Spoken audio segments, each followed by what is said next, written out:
The sound of my porcelain dining plate shattering against the bottom of the metal trash can is something I will never forget. It echoed through the dining room, cutting through the festive holiday music playing softly in the background. Gravy splattered against the spotless white cabinets.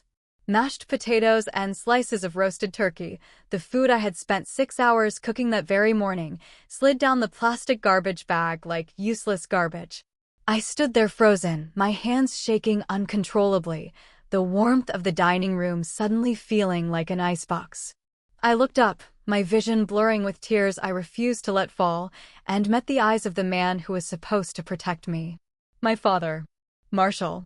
His face was twisted into an ugly, unrecognizable mask of pure rage. The veins in his neck bulged against his expensive silk collar. "Freeloaders don't eat," my dad spat, his voice a deafening roar that made the crystal wine glasses on the Thanksgiving table vibrate. "Pack your trash and get out of my house." Across the table, my stepmother Maxine hid a smug, wicked smile behind her linen napkin. Next to her, my 24-year-old half-sister, Kendall, rolled her eyes and took a slow, deliberate sip of her expensive red wine. Not a single person in that room, not even my own flesh and blood, moved to help me. I was 29 years old, and I was being thrown out into a freezing November storm like a stray dog. The sheer humiliation burned my throat. I had tried so hard to save him. I had tried so hard to be the good daughter.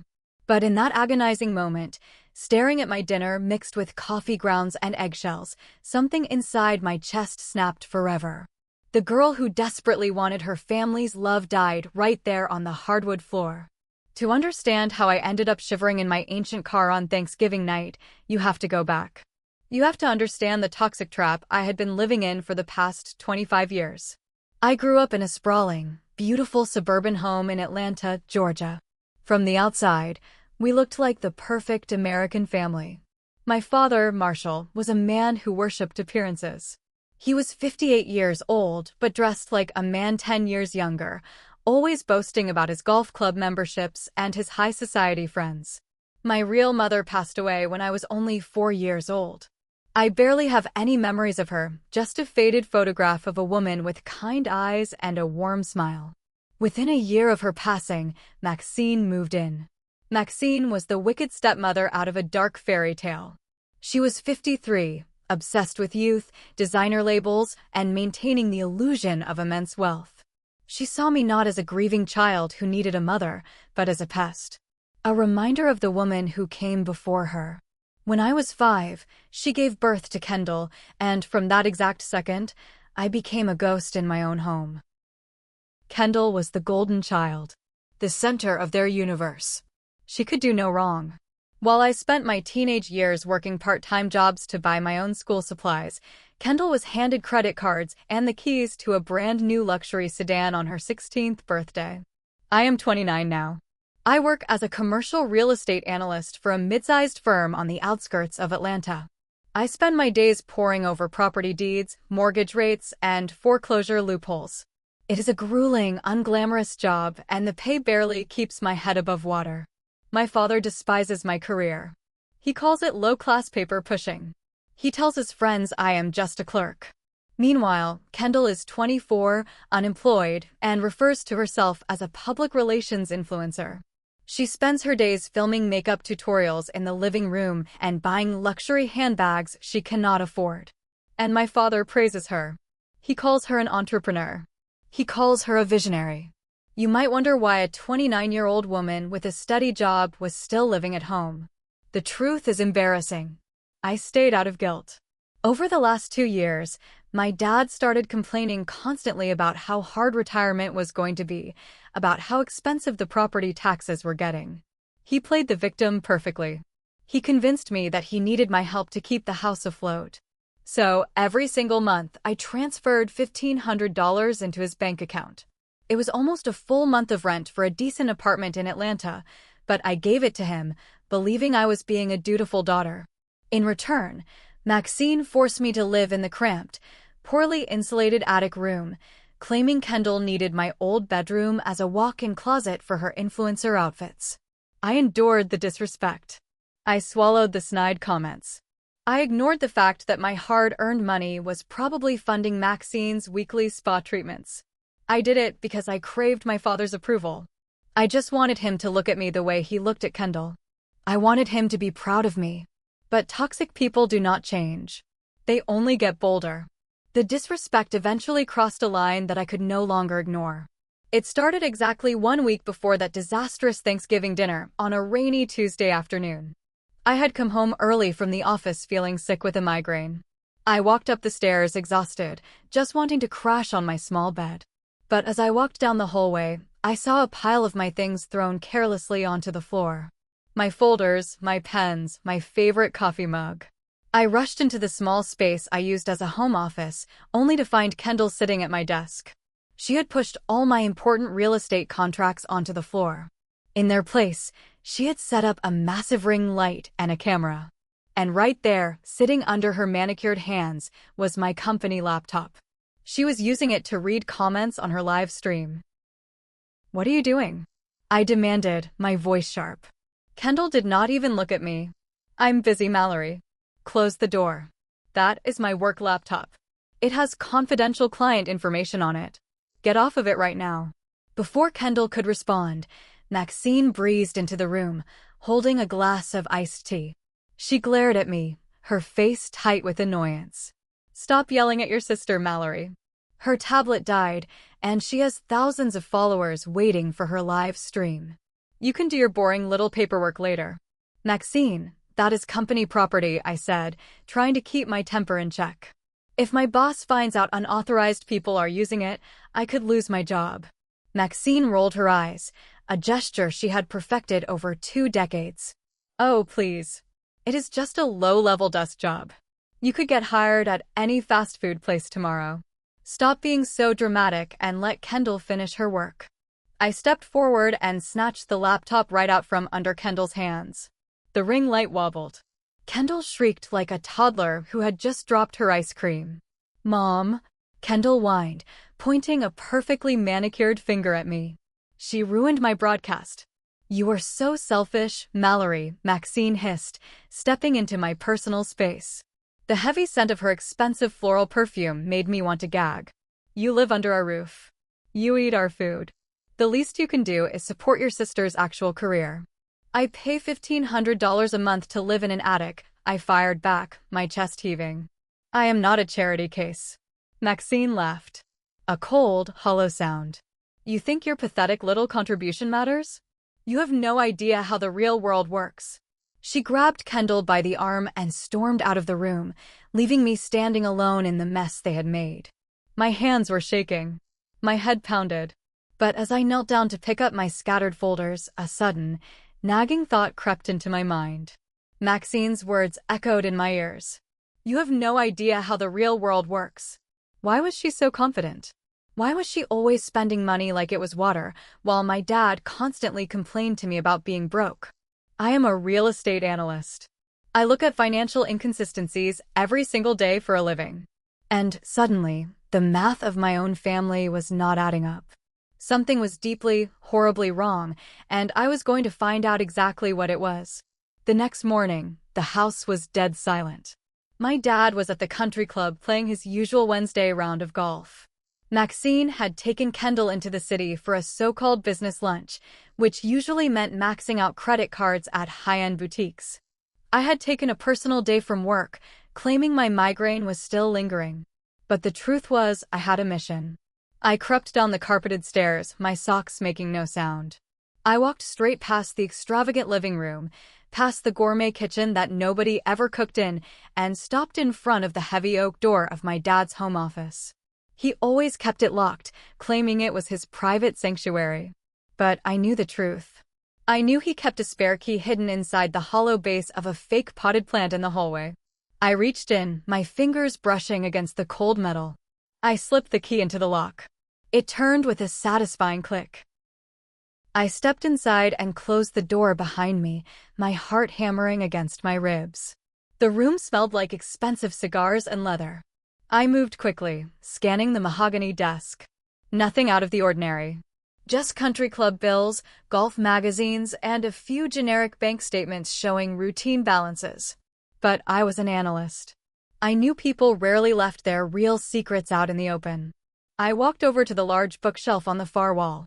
Behind a row of thick, untouched encyclopedias, there was a small wall safe. I had seen my dad open it a few times when I was a teenager.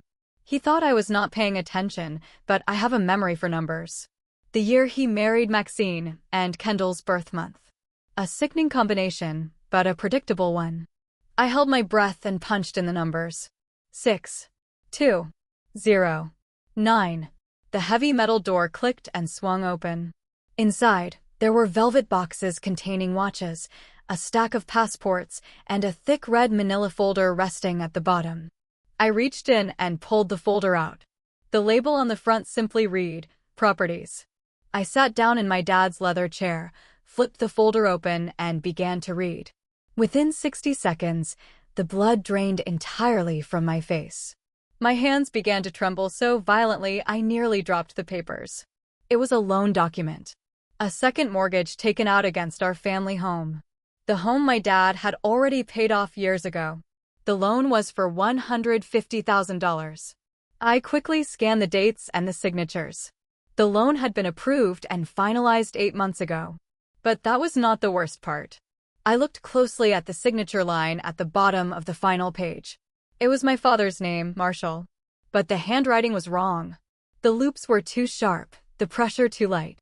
I had seen my father sign his name a million times. This was not his signature. It was a forgery. A very good one, but a forgery nonetheless. I frantically flipped to the bank routing details attached to the back of the contract. The $150,000 had not been deposited into my dad's primary account. It had been wired into an external, private checking account. An account registered solely under the name Maxine. My breath caught in my throat. I felt physically sick. Maxine had secretly mortgaged the house. She had forged my father's signature, taken out a massive loan against the property, and was funneling the money directly into her own pockets.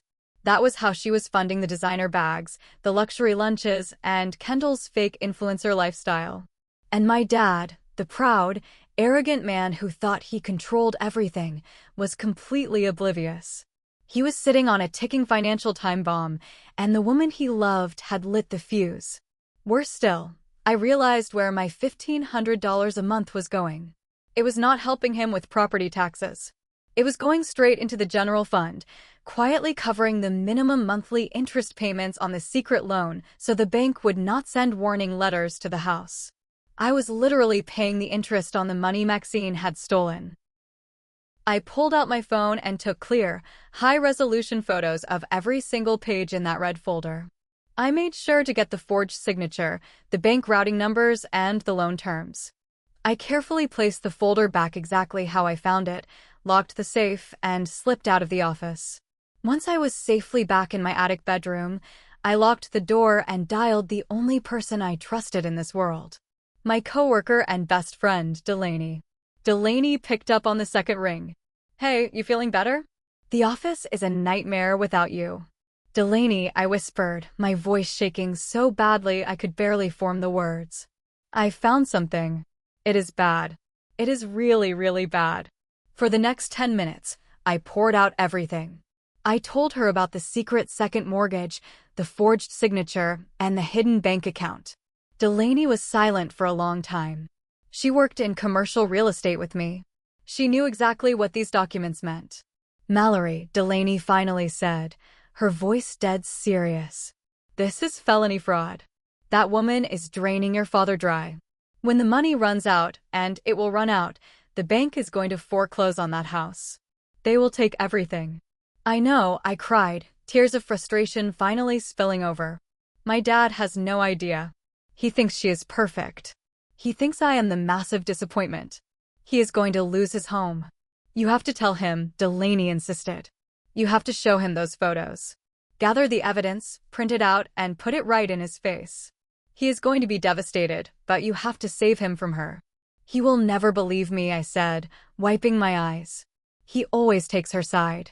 Always. Numbers do not lie, Mal, Delaney replied firmly. You are an analyst. Build a case. Show him the paper trail. He might be a jerk to you, but he is a proud man. Once he sees that she stole from him, he will throw her out. I hung up the phone, staring at the ceiling of my cramped attic room. Delaney was right. I had to expose Maxine. I had to show my father the monster he had married. I spent the next 4 days compiling a flawless dossier. I printed out the photos of the contract. I ran a quiet background check on the external bank account using public records. I built a timeline proving exactly when the money was drawn and matching it to Kendall's sudden explosion of luxury purchases on Instagram. I decided I was going to do it on Thanksgiving. It sounds dramatic, but I knew I needed witnesses. I knew that if I confronted Maxine in private, she would spin a lie, cry fake tears, and manipulate my dad into thinking I fabricated the whole thing. I needed to corner her in front of the whole family, where she could not escape the facts. My dad's older sister, Aunt Shelby, was flying in from Texas for the holiday. Aunt Shelby was a loud, overbearing woman who loved gossip more than she loved oxygen. If I dropped the bomb in front of her, the truth would be inescapable. I thought I was being so smart. I thought I was about to save my father's life and finally earn his respect. I thought he would look at me, realize how wrong he had been, and kick the real parasites out of his house. I had vastly, tragically underestimated the bottomless pit of a narcissist's delusion. Thanksgiving Day arrived gray and bitterly cold. The tension in the house was thick enough to cut with a carving knife. I had spent the entire morning in the kitchen, roasting the turkey, preparing the sides, and making sure everything was perfect. Maxine, of course, had not lifted a finger. She spent the morning getting a professional blowout at a salon, while Kendall complained that the smell of onions was ruining her aesthetic. By 6 in the evening, the dining table was set with fine china and crystal. Aunt Shelby had arrived, draped in a cheap faux fur coat, immediately launching into a barrage of backhanded compliments. "Oh, Mallory," Aunt Shelby cooed loudly as I set the mashed potatoes on the table. "Look at you. Still wearing those plain little sweaters, I see. Have you met any nice young men at your little office job yet? Or are you still spending all your time with those boring spreadsheets?" Kendall snickered from her seat, tapping away on her phone. "She is married to her cubicle, Aunt Shelby. Nobody wants to date a girl who talks about interest rates on a Friday night." I bit the inside of my cheek hard enough to taste blood. I smiled tightly and took my seat at the far end of the table. Underneath my chair, hidden in my tote bag, was a thick manila envelope containing the printed evidence. My heart beat so fast I thought it might crack my ribs. My dad sat at the head of the table, looking incredibly pleased with himself. He carved the turkey with theatrical precision, handing the best cuts of meat to Maxine and Kendall. He poured expensive wine into everyone's glasses, except mine, offering me sparkling water instead. "Well," Marshall began, raising his glass. "I want to propose a toast. To family, to success, and to Kendall, who just signed a huge brand deal for her social media business. I am so proud of you, sweetheart." "Thanks, Daddy," Kendall beamed, adjusting her diamond necklace. "And to my beautiful wife, Maxine," my dad continued, gazing at her with sickening adoration. "The heart of this home. A woman of pure honesty and grace. We are blessed to have you." Maxine fluttered her eyelashes, placing a hand over her heart. "Oh, Marshall. You are too good to me. Honestly, family is everything. Without trust, we have nothing." That was it. That was the trigger. The sheer, unadulterated hypocrisy of her words made my blood boil over. I could not hold it back for another second. "Trust," I said aloud. My voice was calm, but it sliced through the warm atmosphere like a blade. "That is an interesting word choice, Maxine." The table went silent. Aunt Shelby stopped chewing. My dad frowned, clearly annoyed that I had interrupted his perfect moment. "What is your problem, Mallory? Do not ruin a nice dinner with your moody attitude." I reached down, grabbed the manila envelope, and tossed it right onto the center of the dining table. It landed with a heavy, satisfying thud right next to the gravy boat. "I am not ruining dinner, Dad," I said, standing up. "I am trying to save your life. Open the envelope." Marshall stared at the envelope like it was a live grenade. "What is this nonsense?" "Just open it," I demanded. With an irritated sigh, my dad ripped open the flap. He pulled out the printed photographs of the second mortgage contract. At first, he just looked confused. But as his eyes scanned the numbers, as he saw the figure of $150,000, his face turned the color of ash. Maxine leaned over to look. The moment she saw the pages, all the color drained from her perfectly bronzed face. Her eyes widened in absolute terror. For a split second, I saw the true face of a cornered animal. "This is a second mortgage," Marshall whispered, his voice trembling. "On this house. But I never signed this." "No, you didn't," I said, pointing a finger directly at Maxine. "She did. She forged your signature, Dad. She took out a loan against your house, and she wired the money into a secret account under her own name. That is how Kendall bought that diamond necklace. That is how Maxine affords her shopping sprees. And my rent money? It has been covering the interest payments so you wouldn't find out." Aunt Shelby gasped, dropping her fork. "Maxine, is this true?" I looked at my father, expecting the rage. I expected him to stand up, to scream at the woman who had robbed him blind. I expected him to finally see me as the daughter who protected him. Instead, Marshall slowly put the papers down. He did not look at Maxine. He looked at me, and the look in his eyes was not gratitude. It was pure, unhinged fury. He stood up so fast his heavy oak chair crashed backward onto the floor. Before I could even register his movement, he crossed the room and his hand cracked across my face. The slap echoed through the dining room. My head snapped to the side, my ear ringing loudly. I stumbled back, grabbing the edge of the table to keep from falling. I tasted copper. "Marshall!" Aunt Shelby shrieked. "How dare you?" my dad roared, his face turning a dangerous shade of purple. Spit flew from his lips. "How dare you break into my private office? How dare you snoop through my personal files?" I stared at him, clutching my burning cheek. I was in total shock. "Dad, she stole from you. She forged your name. It is right there in black and white." Maxine, sensing her opening, immediately burst into theatrical tears. She buried her face in her hands, sobbing violently. "It was an investment. I was trying to double our retirement fund, Marshall. I was going to surprise you. And she just wants to destroy us because she is jealous. She has always hated me." "Shut up, you liar!" I screamed at her. "Do not speak to your mother that way," Marshall bellowed. He stepped toward me again, and I instinctively flinched. "She is not my mother," I yelled, tears streaming down my face. "She is a parasite. And you are a blind, pathetic fool for letting her drain you dry." Kendall stood up, grabbed her full glass of expensive red wine, and threw it right at my chest. The dark liquid splashed across my face and soaked into my light gray sweater, looking like fresh blood. "You are just a jealous loser, Mallory," Kendall shrieked. "You have nothing, so you want to ruin our lives." I looked at my dad, pleading with my eyes. "Dad, please. Look at the numbers. You are going to lose the house." Marshall's eyes were cold, dead pools of anger. He reached out, grabbed my plate of Thanksgiving dinner, the food I had bought and cooked with my own hands, and violently hurled it across the room. The china shattered against the trash can. Gravy and meat slid down the plastic bag. "Freeloaders don't eat," my dad spat, his voice a deafening roar. "You sneak around my house like a rat, trying to tear my marriage apart because you are a miserable, lonely failure. I am sick of looking at you. Pack your trash and get out of my house." "Dad, it is freezing outside," I whispered, the reality of the situation crashing down on me. "Where am I supposed to go?" "I do not care if you sleep in a ditch," he screamed, pointing a shaking finger at the front door. "You are dead to me. Get out." 15 minutes later, I was dragging a hastily packed garbage bag of my clothes down the driveway.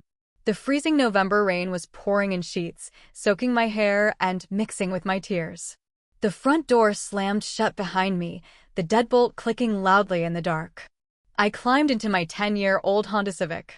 The heater barely worked.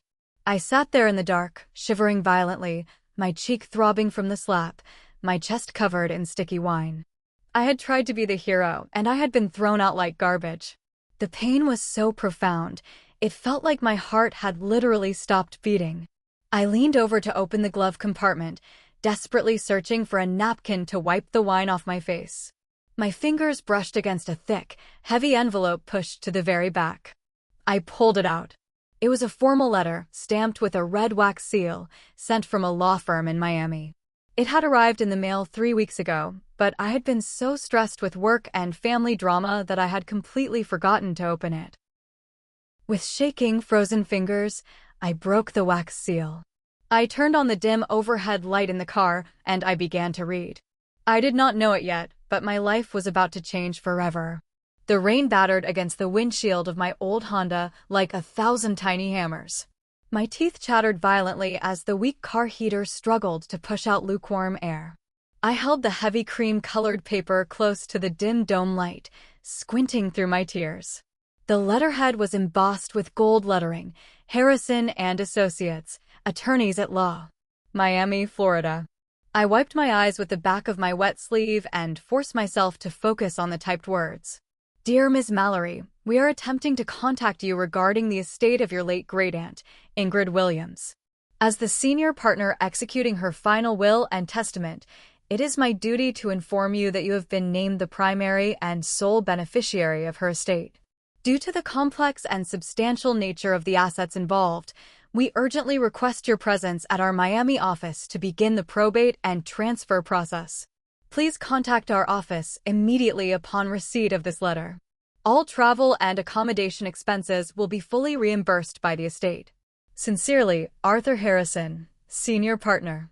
I read the letter 3 times. Great Aunt Ingrid. The name echoed in my mind, pulling up fragmented memories from my childhood. She was my maternal grandmother's sister. I had only met her twice when I was very little. Family legend painted her as a fierce, independent woman who had moved to Florida decades ago and built a massive empire in commercial real estate. My dad always spoke of her with deep, bitter resentment, mostly because she had openly told him he was a pompous fool at my mother's funeral. After that day, Marshall forbade anyone in the house from mentioning her name. But I always remembered the sharp, intelligent look in her eyes. I looked at the digital clock on my dashboard. It was 11:45 p.m. on Thanksgiving night. I had exactly $12 in my checking account and $200 left on my only credit card. I was homeless, soaked in wine and rain, and my face was bruised from my own father's hand. I had nothing left to lose. I locked the car doors, reclined the driver's seat as far back as it would go, and pulled my damp coat tightly around my shoulders. I closed my eyes, the image of my father throwing my food into the trash burning brightly in my mind. I did not sleep. I just lay there in the freezing dark, waiting for the sun to rise. At 6 a.m., I drove to a cheap 24-hour diner near the highway.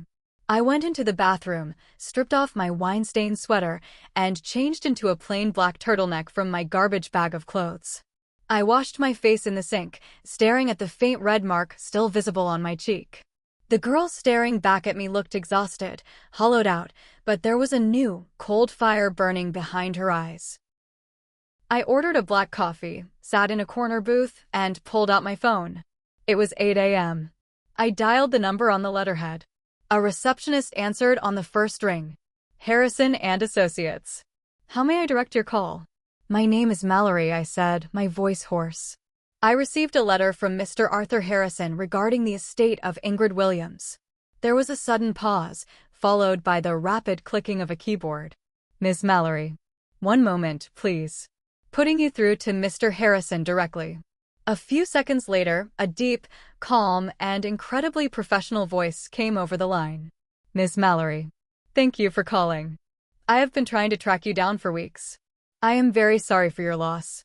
Ingrid was a remarkable woman. Thank you, I managed to say. I just found the letter. I apologize for the delay. Your letter mentioned I need to come to Miami. Yes, it is highly imperative, Harrison replied. The estate requires your immediate signature to transfer authority. Can you make arrangements to fly down this week? I gripped the coffee mug tightly to stop my hands from shaking. Mr. Harrison, I will be honest with you. I am currently sitting in a diner.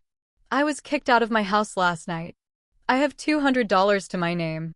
I cannot afford a flight to Miami. There was no pity in Harrison's voice, only sharp efficiency. I understand perfectly.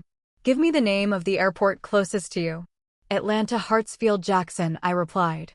Check your email in 10 minutes. There will be a first-class ticket waiting for you for a noon departure. A private car will meet you at Miami International to bring you straight to my office. We will handle everything, Miss Mallory. You are entirely safe now. I hung up the phone and buried my face in my hands, letting out a breath I felt like I had been holding for 25 years. 3 hours later, I left my rusted Honda in the long-term parking lot of the Atlanta airport. I walked through the terminal carrying my life in a single duffel bag.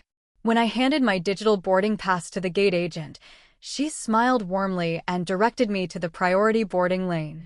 Sitting in the massive leather seat of first class, sipping actual champagne before takeoff, the contrast of my reality gave me whiplash. 12 hours ago, I was being called a freeloader and thrown into the rain. Now, I was flying above the clouds. When the plane landed in Miami, the blast of warm, humid ocean air hit my face like a comforting blanket. True to his word, a sleek black town car was waiting for me at the curb. The driver held a sign with my name on it. He opened the door for me, calling me ma'am with deep respect. We drove through the vibrant, sun-drenched streets of Miami, passing towering palm trees and sparkling blue waters. The car finally pulled up to a massive, modern glass skyscraper in the heart of the financial district. I took the private elevator to the penthouse floor. The doors opened to a stunning reception area lined with imported marble and modern art. A receptionist immediately stood up and guided me down a long hallway to double mahogany doors. Arthur Harrison was a tall man in his early 60s, wearing a perfectly tailored navy suit. He had sharp, intelligent gray eyes that missed nothing. He did not look at my cheap clothes or my messy hair. He looked at me with the kind of profound respect I had never experienced in my entire life. "Welcome to Miami, Mallory," he said, extending a firm hand. "Please have a seat. Can I get you anything to eat or drink?" "Just water, thank you," I said, sinking into a plush leather chair opposite his massive desk. Harrison poured a glass of sparkling water, set it in front of me, and then folded his hands on his desk. He looked at me closely. "Ingrid spoke of you often. She kept tabs on you, you know. She hired private investigators over the years to make sure you were okay. She knew you went to school for commercial real estate. She was incredibly proud of that." Tears pricked my eyes. "She checked on me? But I haven't seen her since I was a child." "She despised your father," Harrison said bluntly. "She knew the kind of man Marshall was. She knew that if she reached out to you while you lived under his roof, he would find a way to exploit it. So, she watched from a distance. And she prepared a very specific safety net for you." Harrison reached into his desk drawer and pulled out a thick, black leather binder. He set it down between us. It looked heavy, imposing, and full of secrets. "Your great-aunt was a brilliant investor," Mallory, Harrison said, his voice dropping an octave. "But I need you to brace yourself. The numbers we are about to discuss are going to change the trajectory of your life forever. Are you ready?" I took a deep breath, the phantom sting of my father's slap fading from my cheek, replaced by a sudden, intense clarity. "I am ready," I said. But nothing could have prepared me for the papers he was about to open. Arthur Harrison opened the heavy black leather binder. The pages inside were crisp, pristine, and filled with dense financial jargon that I, as an analyst, could read like a second language.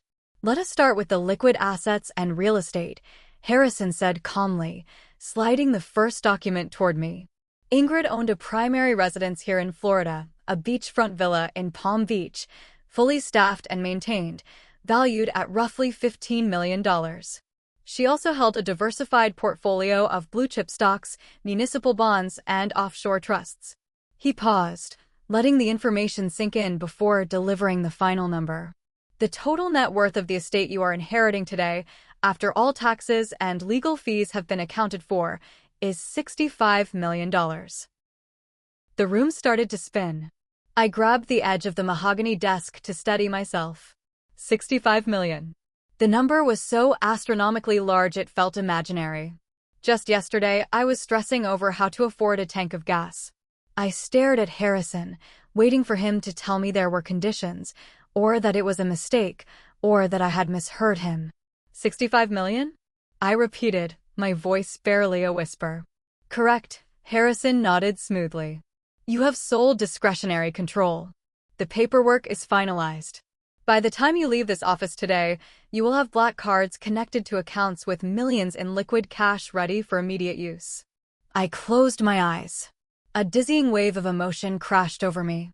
Relief, shock, grief for the aunt I never really knew, and a sudden, sharp spike of vindication. I was rich. I was wealthy beyond comprehension. I would never have to sleep in a freezing car again. I would never have to beg my father for basic human respect. However, Harrison continued, his tone shifting into something darker, sharper. That is not why Ingrid left you this specific portfolio. The money is yours to enjoy. But Ingrid was a strategic woman. She left you something else. Something far more personal. Harrison turned to the very back of the binder. He pulled out a slender manila folder. It looked identical to the one I had pulled out of my father's safe just 48 hours ago. Among her many investments, Harrison explained, Ingrid owned a private debt collection and asset management firm called Ironclad Holdings.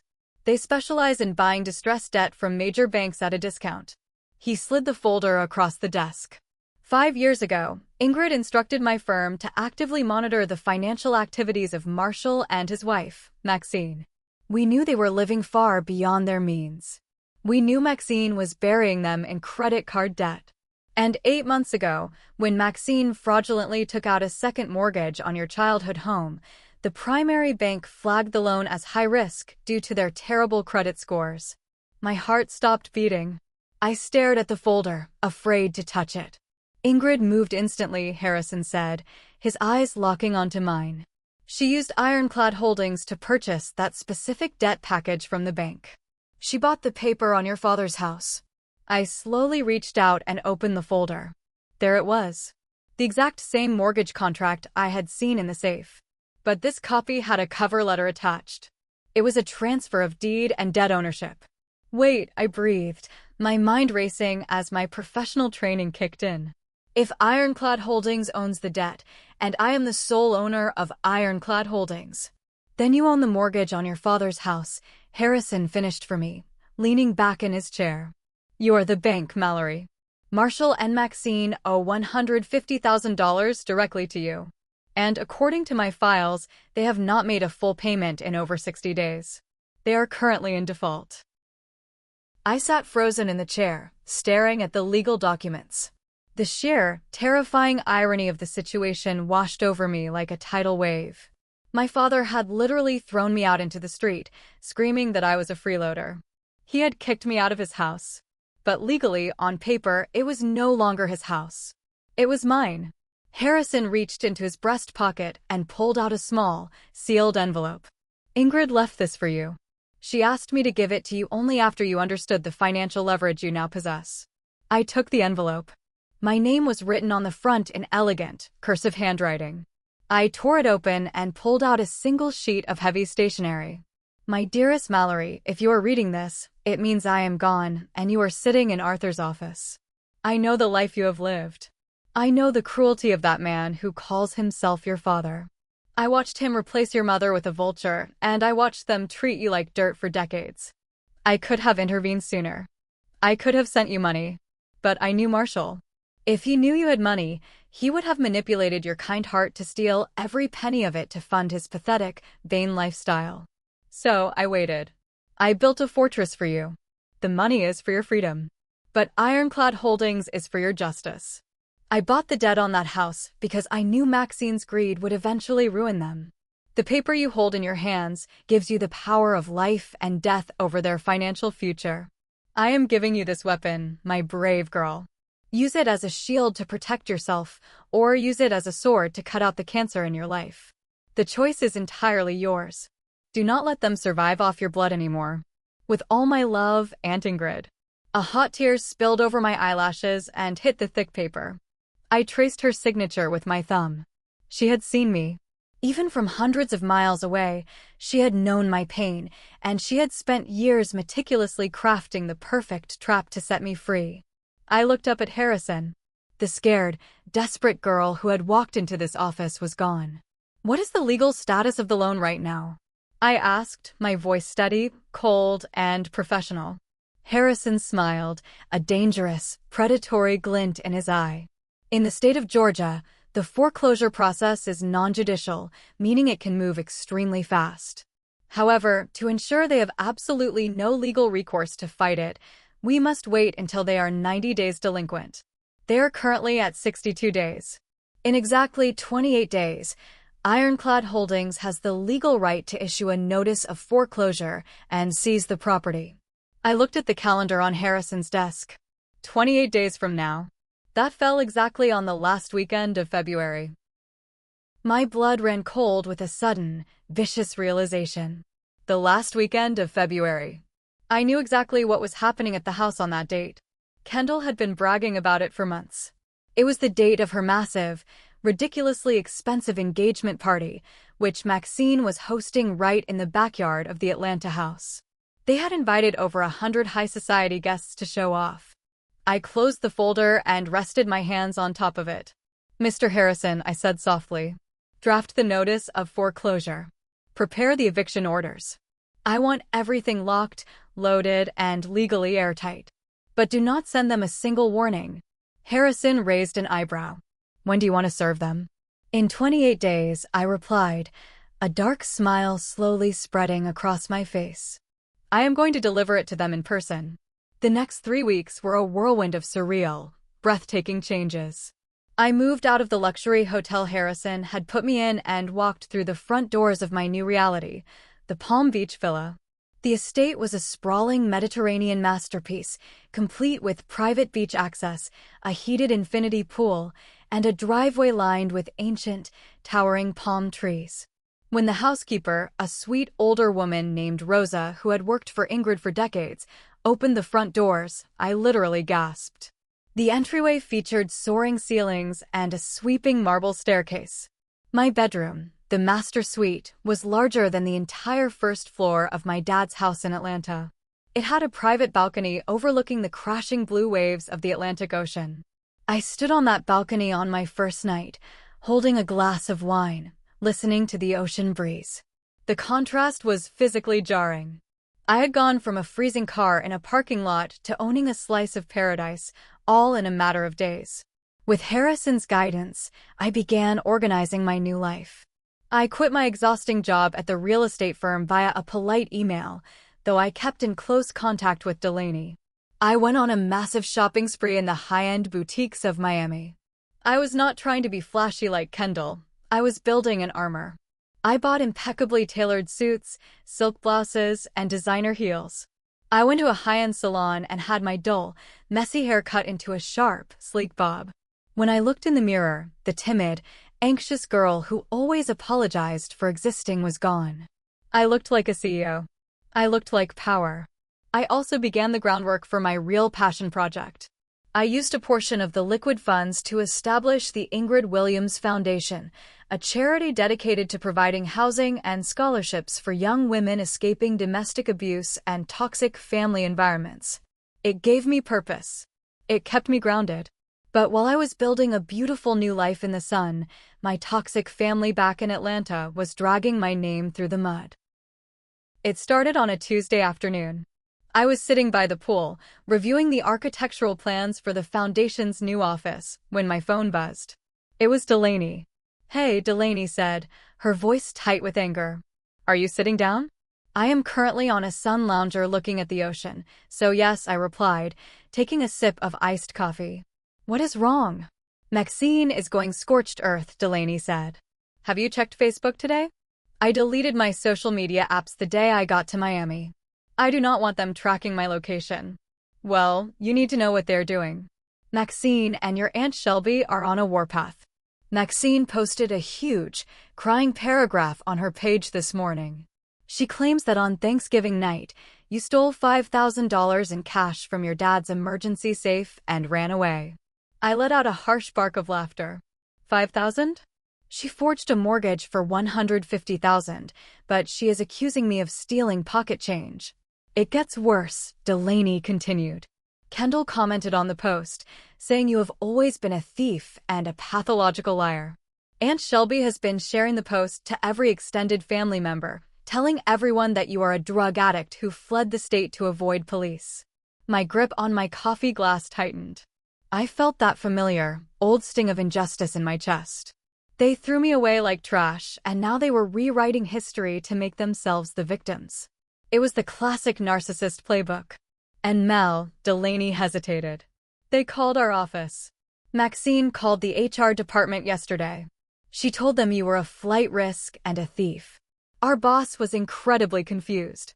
He defended you, obviously, since you left on good terms, but the rumor mill here is spinning out of control. They are trying to ruin your professional reputation so you can never get hired again. I stared out at the sparkling blue ocean. If this had happened a month ago, I would have had a panic attack.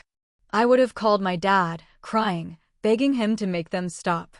I would have desperately tried to defend myself to a family that never cared about the truth anyway. But I was not that girl anymore. I was a millionaire holding the deed to their entire existence. Let them talk, I said, my voice eerily calm. Let them dig the hole as deep as they possibly can. Are you not going to defend yourself? Delaney asked, surprised. Never interrupt your enemy when they are making a mistake, Delaney. How are things on their end, anyway? Have you heard anything through the grapevine?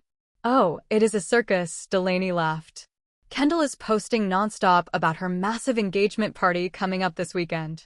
She rented luxury tents, catered sushi, the whole 9 yards. They're acting like royalty. I do not understand how they are affording it. They aren't, I said coldly. They're spending money they do not have.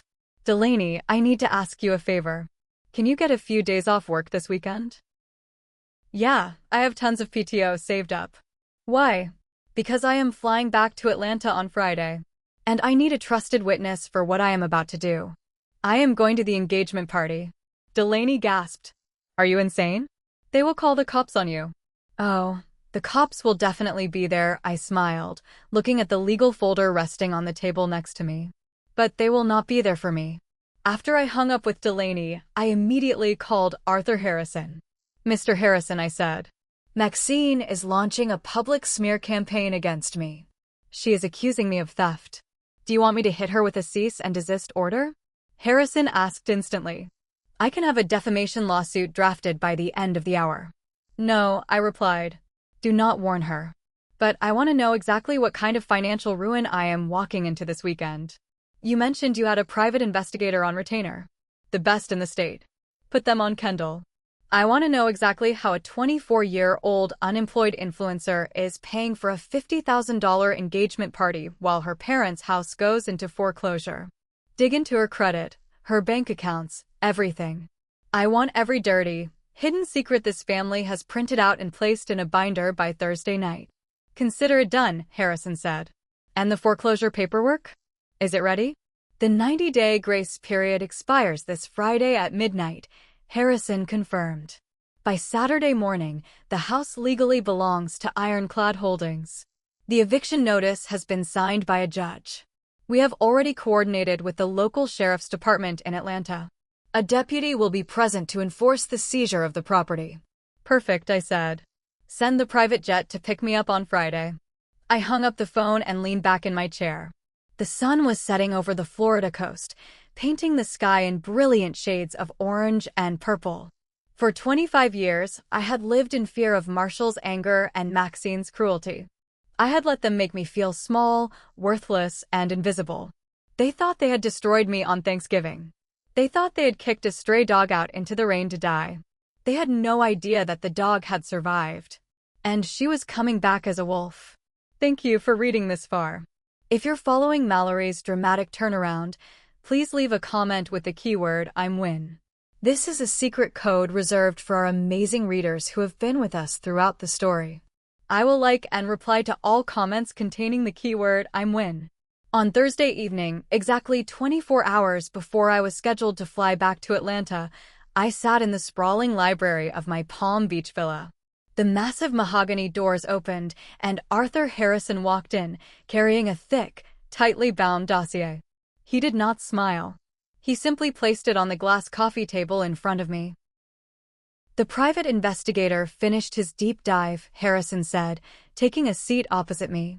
I have seen a lot of financial train wrecks in my 30 years of practicing law, Mallory. But the situation inside your father's house is truly spectacular in its sheer level of delusion. I picked up the dossier. The cover page had Kendall's name printed in bold black letters. I opened it, and the truth of my golden child sister finally spilled out into the light. Kendall did not own a public relations firm. She had never signed a single legitimate brand deal. The company she constantly bragged about was a shell corporation registered to a virtual mailbox in a strip mall. But that was not the worst part. The worst part was how she was funding her designer clothes, her luxury car leases, and her $50,000 engagement party. "Look at page 4, Harrison instructed softly. I flipped the page and felt my jaw physically drop. There were copies of 5 different high-limit credit card statements. All of them were maxed out. All of them were in Marshall's name. "She stole his social security number," I whispered, the realization hitting me like a physical blow. "She opened credit lines under his name." "Exactly," Harrison nodded. "She and Maxine have been using your father's flawless credit history as their personal piggy bank for the last 3 years. Your father thinks Kendall is a self-made millionaire. In reality, she has racked up $80,000 in unsecured debt under his identity. Between the secret second mortgage Maxine took out and the credit cards Kendall opened, Marshall is technically bankrupt. He just does not know it yet." I stared at the numbers. $80,000 in credit card debt. $150,000 on the secret second mortgage. My dad, the man who cared about his image more than his own daughter, the man who called me a freeloader, was standing on a trapdoor with a rope around his neck. And his beloved wife and favorite daughter were the ones holding the lever. Before I could even process the sheer magnitude of their betrayal, my cell phone rang. It was an unknown number with an Atlanta area code. "Who is this?" I asked, answering the call on speakerphone so Harrison could hear. "Hello, is this the executive office of Ironclad Holdings?" a frantic, sweaty-sounding voice asked. I looked at Harrison. He gave me a sharp nod. "This is the owner speaking." "Who am I addressing?" "Oh, thank God I finally got through to a human being," the man sighed heavily. "My name is Graham. I am an independent mortgage broker based in Atlanta. I am calling on behalf of one of my clients, Maxine. You guys recently bought her distressed second mortgage from the primary lender." I sat up perfectly straight. Graham. I remembered that name. He was a shady broker Maxine used to invite to their country club dinners. He had no idea he was talking to his client's stepdaughter. To him, I was just a faceless corporate executive. "I am familiar with the file," I said, my voice dropping into a cold, professional monotone. "The account is currently 65 days past due. It is heading straight into foreclosure." I know, Graham pleaded. "Listen, my client is in a tight spot. She is hosting a massive wedding event for her daughter this weekend, and all her liquid cash is tied up in vendor deposits. I just sent an email to your general inbox containing all of her personal financial statements, her husband's retirement account balances, everything. If you just look at the documents, you will see they have the assets to pay you back. I am begging you, please grant a 30-day extension. Do not start the foreclosure process." A slow, chilling smile spread across my face. Maxine was so desperate to hide the foreclosure from my dad that she had her shady broker beg for an extension, and in the process, he had just willingly handed over every single piece of their financial puzzle directly to me. "Graham," I said softly, "I have received the documents. Tell your client that Ironclad Holdings will handle her account exactly as the law dictates. Have a wonderful day." I hung up the phone. Harrison let out a low whistle. "They just handed us the final nails for their own coffin." "They did," I agreed, closing the dossier. "But I have a feeling they are not going down without trying one last trick." My intuition was right. 10 minutes later, my personal cell phone buzzed. It was a text message from a number I had blocked, but the message slipped through to my voicemail transcript. It was from my father. "Mallory, we saw the article in the Miami Herald about the Ingrid Williams Foundation. We need to talk. We are flying to Miami tomorrow morning. Please meet us for dinner at the Oceanair. It is time we apologize and heal our family." I handed the phone to Harrison. He read the message and scoffed. "They smelled the money. They saw the news about your charity, realized you are now a multi-millionaire, and suddenly they want to play happy family. They want to trap me, I said, standing up and walking toward the grand window overlooking the ocean. They know they are drowning in debt. They think they can manipulate me into paying it off. Are you going to meet them? Harrison asked. I turned around, the fire of absolute resolve burning in my chest. Oh, absolutely. Book a table for 3. It is time I treat my loving parents to the most expensive dinner of their lives. The Oceanair was one of the most exclusive, ridiculously expensive seafood restaurants in downtown Miami. Crystal chandeliers hung from the ceiling, and a jazz pianist played softly in the corner. I arrived exactly 15 minutes late. I wanted them to wait. I wanted them to sweat. I walked into the main dining room wearing a tailored white silk suit that cost more than my first car. My hair was perfectly styled, and I wore no jewelry except for a vintage Rolex that used to belong to Aunt Ingrid. As the hostess led me to the private corner booth, I spotted them. Marshall and Maxine looked entirely out of place. My dad was wearing his best country club blazer, but he looked tired, his posture slightly hunched. Maxine had clearly tried to dress up, but her heavy makeup could not hide the frantic, desperate look in her eyes. When they saw me, their jaws collectively dropped. They were expecting the beaten-down, poorly dressed girl they had kicked out into the rain. They were not expecting the woman walking toward them. Mallory. Marshall gasped, standing up so quickly he almost knocked over his water glass. He reached out to hug me, but I smoothly stepped to the side and slid into the booth across from them. Hello, Marshall.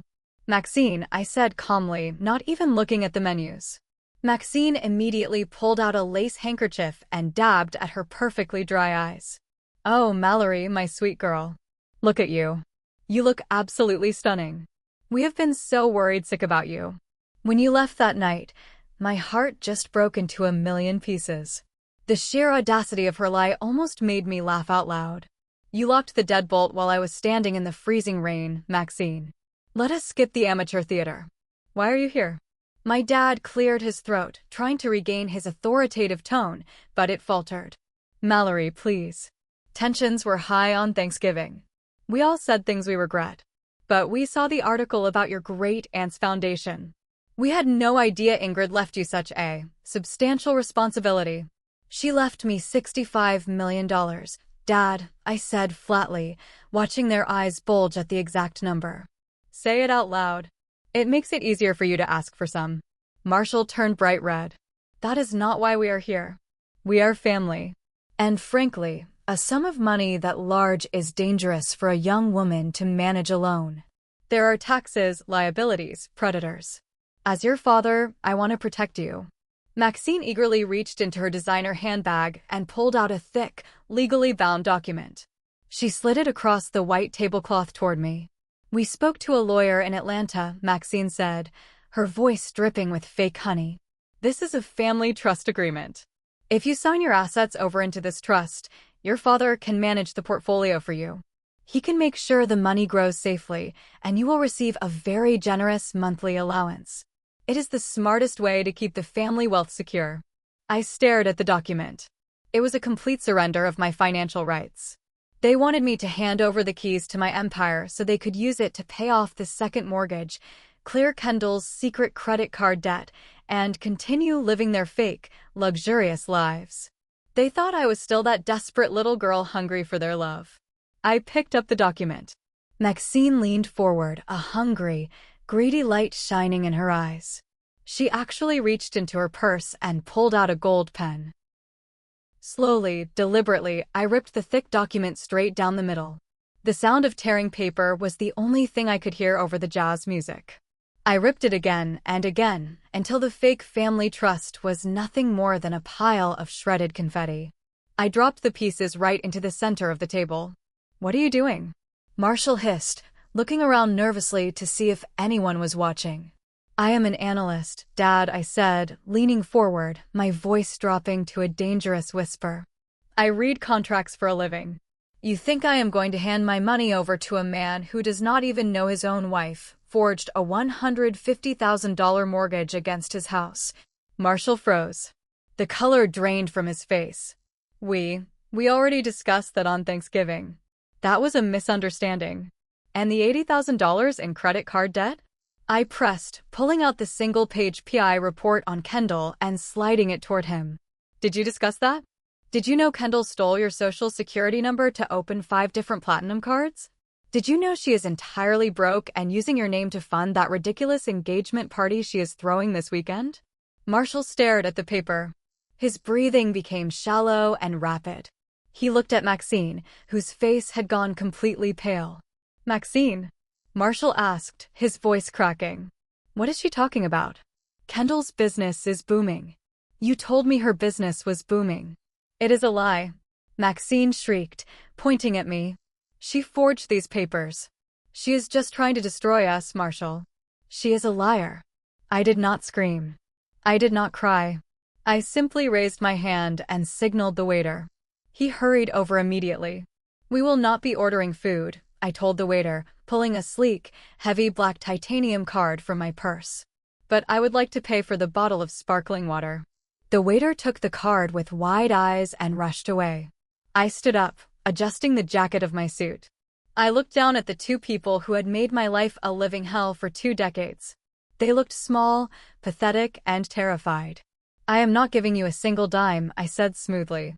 But I will accept the invitation to Kendall's engagement party this Saturday. In fact, I am bringing a gift. A gift that is going to change your lives forever. You stay away from my daughter's party. Maxine spat, her mask fully slipping. You are not welcome in our home. I smiled. A genuine, chilling smile. We will see about that, Maxine. I turned and walked out of the restaurant, leaving them sitting in the wreckage of their own lies. Friday night, the eve of the engagement party. I stood on the balcony of my hotel suite in downtown Atlanta. The city lights glittered below me, a sea of gold and white against the dark November sky. The air was biting cold, the exact same temperature it had been on the night my father threw me out. But I was not shivering anymore. Inside the suite, my laptop glowed on the desk. On the screen was the final, legally binding notice of foreclosure. The 90-day grace period had officially expired at exactly 5 p.m. that afternoon. Ironclad Holdings, the company I owned entirely, now had the absolute legal right to seize the property. Delaney was sitting on the sofa inside, drinking a glass of wine. She had flown in to be by my side, just as I had asked. Are you okay? Delaney asked softly, stepping out onto the balcony and wrapping a thick blanket around her shoulders. I looked out at the city. I feel strange. I thought I would be bouncing off the walls with excitement. But I just feel incredibly calm. Almost empty. That is because you are mourning, Delaney said wisely. You are not just taking their house tomorrow, Mallory. You are officially burning the bridge. You are accepting that you will never have the loving father you wanted. It is okay to grieve that, even while you are getting your justice. Tears pricked my eyes, but they did not fall. Delaney was right. For 25 years, a small, wounded child inside of me had clung to the hope that if I just worked hard enough, if I just paid enough rent, if I just kept my mouth shut, my dad would finally love me. But that child died on Thanksgiving night, suffocated by mashed potatoes and trash. The woman standing on this balcony was the protector that little girl had always needed. I am not committing a crime, I whispered to the wind. I am just administering the cure. I walked back inside, sat at the desk, and pulled out a gold pen. I signed my name at the bottom of the foreclosure authorization. I scanned the document and emailed it directly to Arthur Harrison in Miami and to the local sheriff's department in Atlanta. 10 minutes later, the sheriff's captain replied. Received. Deputy Miller will meet you at the intersection of Maple and Elm Street at exactly 2 p.m. tomorrow to execute the eviction order. Please ensure the moving trucks are staged securely behind the patrol vehicle. I closed the laptop. The trap was set. The jaws were locked. There was absolutely no way out for them now. I slept that night a deep, dreamless sleep. When Saturday morning arrived, the sky was a brilliant, cloudless blue. I dressed with meticulous care. I chose a tailored black suit, sharp stilettos, and dark sunglasses. I wanted to look like an executioner. At 1:30 p.m., I met Delaney in the hotel lobby. We walked out to the circular driveway where a massive, tinted black SUV was waiting for us. Behind the SUV, idling quietly, were two enormous, professional moving trucks that I had hired for the day. "Ready?" Delaney asked, her eyes wide with a mixture of terror and absolute thrill. "More than I have ever been in my entire life," I replied. We climbed into the back of the SUV. The driver pulled out into the Atlanta traffic, the two massive moving trucks following closely behind us like a funeral procession. We drove toward the wealthy suburbs, passing the manicured lawns and towering oak trees of my childhood neighborhood. As we approached the corner of Maple and Elm, exactly 2 blocks from my father's house, a marked sheriff's patrol cruiser pulled out from a side street and took the lead position. The flashing red and blue lights turned on, spinning silently in the bright afternoon sun. My heart began to pound a steady, powerful rhythm against my ribs. We turned onto my father's street. From halfway down the block, I could see the spectacle. Kendall's engagement party was in full swing. Massive white silk tents had been erected in the front yard and spilled around to the back. A string quartet was playing classical music on the porch. Valet attendants were rushing back and forth, parking luxury cars for the dozens of wealthy guests dressed in pastel suits and floral dresses. It was a monument to their fake, stolen wealth. A house of cards built on fraud, theft, and cruelty. The sheriff's cruiser did not slow down. It rolled straight up to the edge of the property and parked diagonally across the driveway, blocking anyone from leaving. The siren gave one loud, aggressive wail that cut through the classical music like a knife. The string quartet stopped playing instantly. Every single guest turned to look at the street. My black SUV pulled up directly behind the police cruiser, and the two massive moving trucks parked right on the manicured grass of the front lawn. The rear door of my SUV opened. I stepped out into the sunlight. The final act was about to begin. The silence that fell over the front lawn was absolute. The only sound was the low rumble of the moving trucks idling on the grass.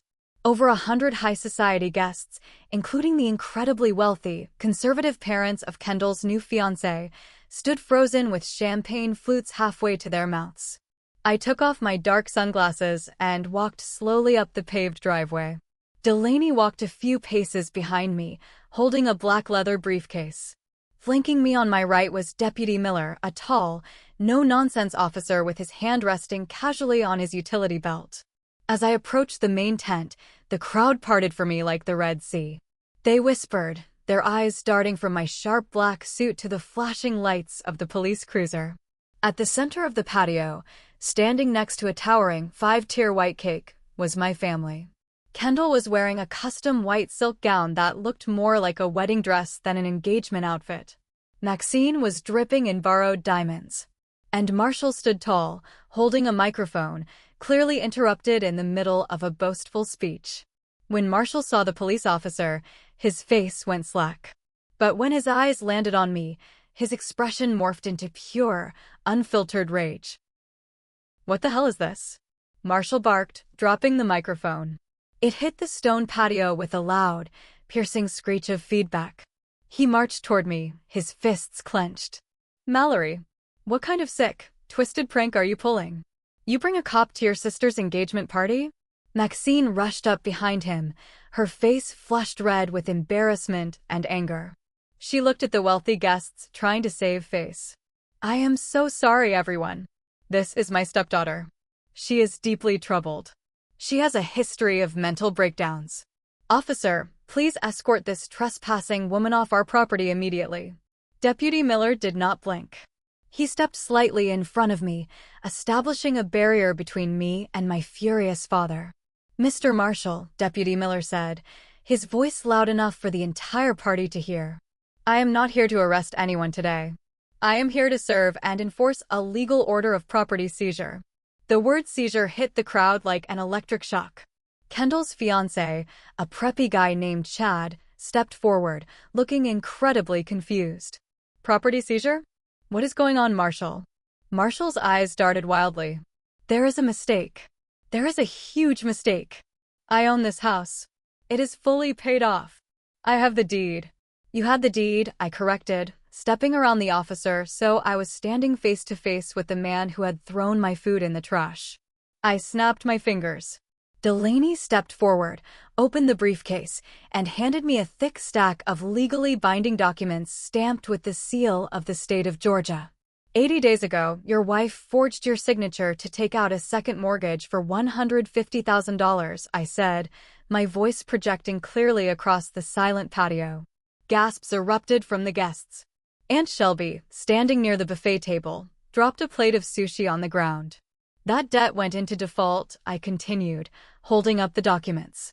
The primary lender sold that distressed debt to a private asset management firm called Ironclad Holdings. As of midnight last night, the 90-day grace period expired. You failed to make a payment. Ironclad Holdings initiated a non-judicial foreclosure. Marshall started to shake. Ironclad Holdings? I have never even heard of them. You cannot just take a man's house without a trial. I will sue them. I will sue the bank. You cannot sue them, Dad, I smiled, the satisfaction tasting sweeter than any wine I had ever drank. Because I own Ironclad Holdings. My company bought your debt. And as of this morning, a judge signed the final eviction order. This property legally belongs to me. I shoved the thick stack of papers directly into his chest. He grabbed them on pure reflex, his hands trembling violently as he stared at the official foreclosure notice. Ironclad Holdings sends its regards, I whispered. Kendall let out an ear-piercing, dramatic scream. You cannot do this. This is my engagement party. Chad, do something. Tell her to leave. Chad, however, was not looking at me. He was looking at Marshall and Maxine with absolute horror. Chad's father, a prominent local judge, pushed through the crowd. He looked at the legal papers in Marshall's trembling hands. Marshall, the judge said, his voice cold and disgusted. Is this true? Is this house in foreclosure? Are you bankrupt? Marshall opened his mouth, but no sound came out. He looked at Maxine. I decided to deliver the final killing blow. I turned to the crowd. He is bankrupt because his darling daughter, Kendall, stole his social security number to open 5 platinum credit cards. She is $80,000 in debt. This entire party, the sushi, the tents, the dress she is wearing, it is all funded by credit card fraud. The crowd erupted into absolute chaos. Chad physically recoiled from Kendall as if she were made of acid. You stole his identity? Chad yelled. You told me your PR business was making 6 figures. Chad, wait, I can explain. Kendall sobbed, grabbing his arm. He violently shook her off. We are done, Chad said, his voice dripping with disgust. He turned to his parents. We are leaving. Right now. As the wealthy guests began rushing toward the valet stand, desperate to escape the humiliating scene, Deputy Miller stepped forward and addressed Marshall and Maxine. You have exactly 1 hour to gather your personal belongings and vacate the premises, the deputy ordered firmly. Those moving trucks are here to clear the property. If you are not off the grounds in 60 minutes, you will be arrested for trespassing. 1 hour. Maxine shrieked, her perfectly styled hair falling into her face. We live here. All my designer clothes, my furniture, my life is in there. Not anymore, I said coldly. The furniture conveys with the property to satisfy the outstanding debt. You can take your clothes, your toiletries, and whatever you can fit into your cars. Anything left inside that house in 61 minutes goes to the dump. Marshall dropped the papers. He fell to his knees right there on the stone patio, the reality of his total destruction finally breaking his narcissistic mind. He grabbed the edge of my black suit jacket, tears streaming down his wrinkled face. Mallory, please, Marshall sobbed, begging like a child. Please, I am your father. I have nowhere to go. Please do not do this to me. I am sorry. I am so sorry for Thanksgiving. I looked down at him. I did not feel pity. I did not feel sad. I just felt clean. I reached down and gently pried his fingers off my jacket.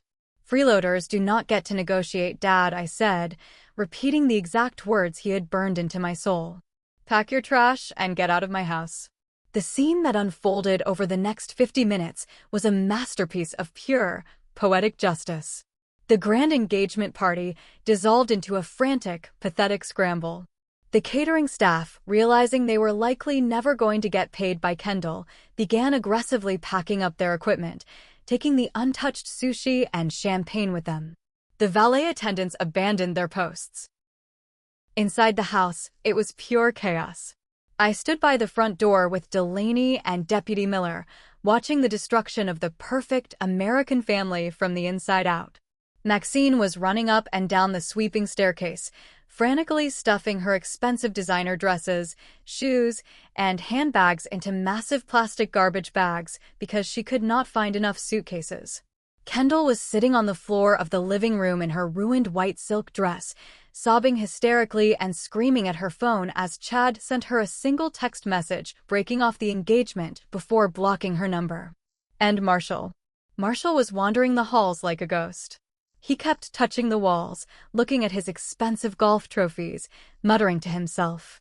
With 10 minutes left on the clock, the pressure finally caused the toxic family unit to implode completely. Maxine dragged 3 heavy garbage bags full of clothes toward the front door.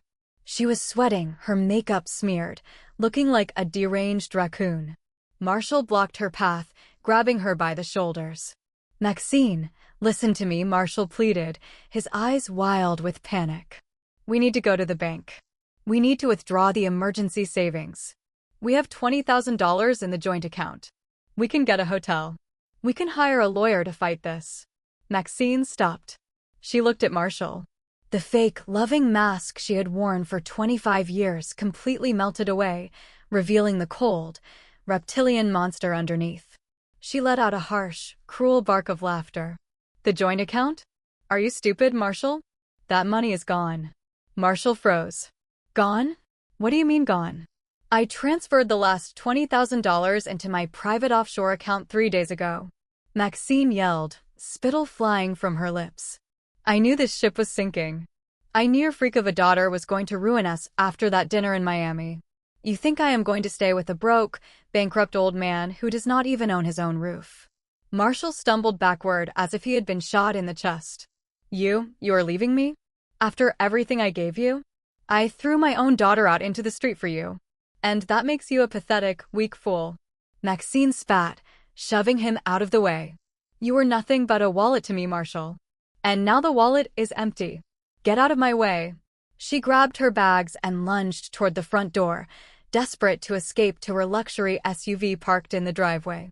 But as she stepped onto the front porch, Deputy Miller raised his hand, blocking her path. "Excuse me, ma'am," Deputy Miller said, his voice hard. "Are you Maxine?" "Yes, move out of my way, I am leaving." Maxine snapped. "You are not going anywhere," a new voice echoed from the driveway. I looked past the moving trucks. A black sedan had pulled up behind the police cruiser. 2 men in sharp gray suits stepped out, flashing silver badges clipped to their belts. They were detectives from the Atlanta Financial Crimes Unit.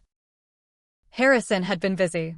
When I gave the order to pull the trigger on the foreclosure, Harrison had also forwarded the private investigator's entire dossier, including the proof of the forged signature on the mortgage documents, directly to the local authorities. Forging a signature on a federally backed bank loan of $150,000 was not a civil dispute. It was a massive felony. The 2 detectives walked up the steps. "Maxine, you are under arrest for felony wire fraud, identity theft, and bank fraud." Maxine dropped her garbage bags. Her jaw unhinged in pure terror. No, there is a mistake. I did not forge anything. Marshall told me to sign it for him." "Marshall, tell them." Marshall just stood in the hallway, staring at her with dead, hollow eyes. He did not say a single word. He finally realized that he had traded his real family for a parasite, and the parasite had drained him completely dry. The detectives grabbed Maxine by the arms, spun her around, and clicked cold steel handcuffs over her wrists. She screamed, kicking and thrashing wildly, her designer heels flying off into the bushes. "Mallory, you did this. You are a monster. You ruined my life."